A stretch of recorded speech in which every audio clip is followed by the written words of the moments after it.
Today, I want to talk about the scale and your weight and not being so paranoid about what the number says on the scale. And I know that's tough. I mean, me included. This is something that in a lot of ways, I obsess over. I obsess with that number that I see on the scale, even though I know that it doesn't matter, even though I know that that isn't the real measuring stick of progress in terms of weight loss. I am always focused on that number and seeing it go down day after day after day. But even though I know all of these things, I just can't step away from the scale. As much as I try, I can't do it. And this is why I weigh on the scale every day.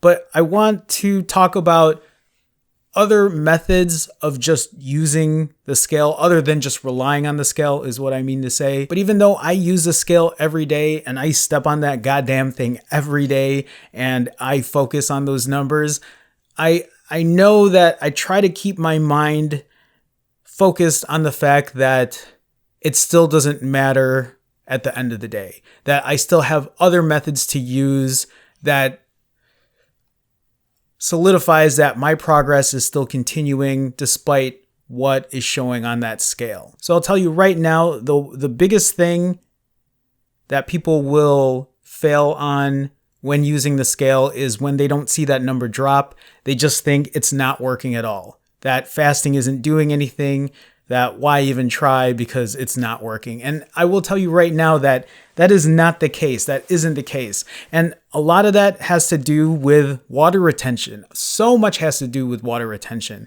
When I refeed, you guys have seen it. When I make these videos, after a refeed, sometimes I'll gain 4 pounds the next day, or 5 pounds the next day, or 6 pounds the next day, or even more.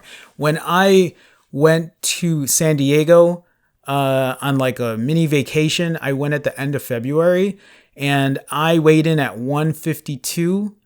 That was like February 27th, I think. And then I came back March 4th.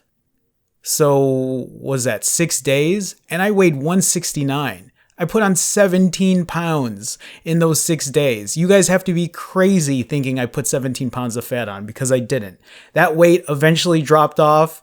And, yeah, is it like shocking to see on the scale? It is. And I think what I'm trying to say is, even though those numbers might sound crazy, like a 17-pound gain in 6 days, come on. Like, I didn't even expect it to show that much. But here's the thing, is even though it shows that weight gain, a lot of that is just water weight. And I think I say this because I want people to understand that scale isn't going to be your friend. It will never be your friend unless you see that weight go down, then it might be your best friend for that day. But for the most part, that thing is going to give you hell all the time. And I think that's why for me, I weigh every day, because then I can laugh and see how those like numbers just flip flop all the time. Yes. Do I still look at those numbers and kind of go by it as much as I hate to say it, sometimes I look at that and I use that as, am I going to fast for another day?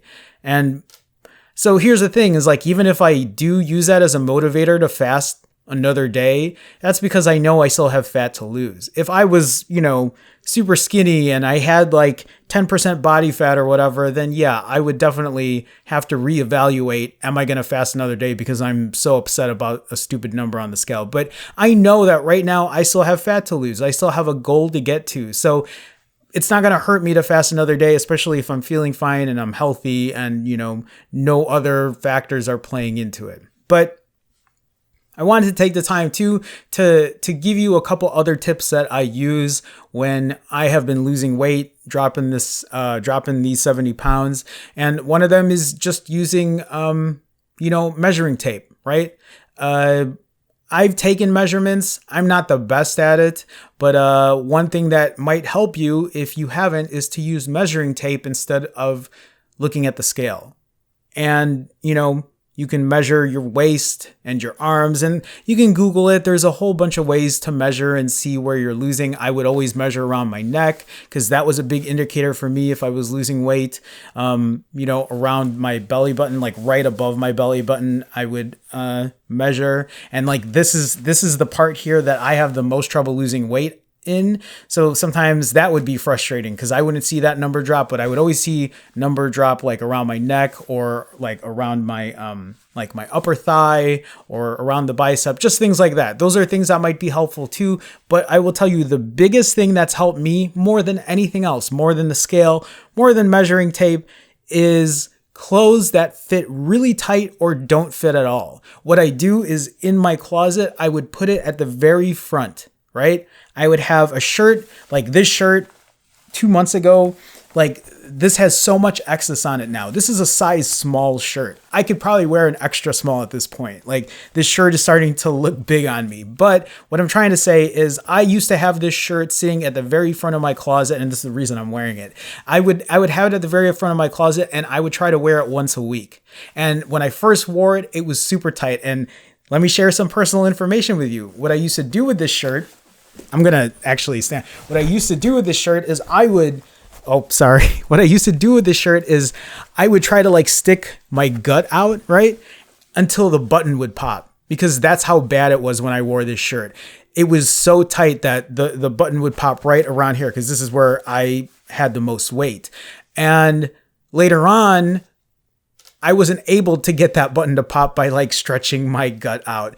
But what I noticed is when I would sit down, that's when it would pop again. So I noticed those things, right? Like the way it fits. And that actually helped. That helped me more than checking the scale or using, a measuring tape to see how many inches I've lost, was actually putting clothes on and see how well they fit. There were times that like I wouldn't wear this for like 2 or 3 weeks when I was testing out like my clothes. And when I put it on, I was like, holy shit, like this fits. The last thing I want to put, this video isn't going to be long. I just wanted to share just some tips that I have used to help. So even putting these shirts on, and I'll show some examples, is I would put real tight t-shirts on that fit awful.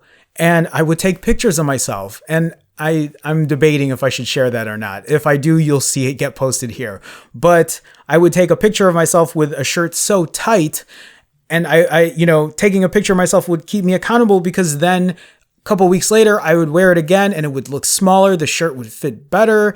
And those are better motivators, I think, for me than anything else. That means that scale means nothing. And that's actually, so the last point I want to drive home is the reason that I weigh every day is just to see the ridiculousness of how that scale goes up and down and up and down. And yes, if you keep continuing, if you're consistent, that trend will keep going down on that scale. Eventually, that scale is going to have to drop in weight, in water weight, a lot of it, but hopefully also in fat. And if you're consistent with fasting, I think you can reach that goal. I feel like this is a lot of words at once. I just hope that I drove the point across. If not, I will redo this video or do a second part. But I just wanted to keep it short. I just wanted to change it up a little bit and share my experiences with the scale. Yes, do I weigh every day? Sure. But I do it because it helps keep me accountable. You don't have to do that, but I'm just giving you some tips that might help you out, that might make you say, hey, that's right. I forgot. I tried that shirt a week ago, or that dress or whatever a week ago or 2 weeks ago, and it fits so much better today. And it does loads for your mentality to let you know that you're progressing. I don't let the number on the scale be your determining factor on whether you give up fasting or you keep pushing forward. There's going to be progress, obviously, but there's also going to be hurdles. And sometimes that uphill battle is going to be the hardest part. There are times that I've told myself, okay, Jerome, you're doing like what I'm doing now, a 90-hour fast. And then the next day I'm still not happy with that scale, and I'll give myself another day of fasting. But instead of giving up, instead of just eating whatever, I will counteract it and I'll say, well, no, then I'll just go another day. But I've built myself to get to that point. I know it's harder for a lot of people. I guess the best way to end it there is, if you are having trouble, talk to me in the comments. Let's have a discussion. Let me try to help you get motivated to keep going. Share your numbers with me if you want to be accountable. Again, if you haven't, feel free to subscribe. This is just one of many topics that I want to share and discuss and talk about, and I'll revisit it again another day, probably another day when I can maybe structure it better. But this was kind of off the cuff. Again, I just wanted to share my experience, how this little sector or this little section of weight loss is still a big thing on people's minds. It's not just about fasting. It's also about tracking your progress. It's also dealing with like little things like the scale and trying not to get defeated by it and having a defeatist attitude and pushing on.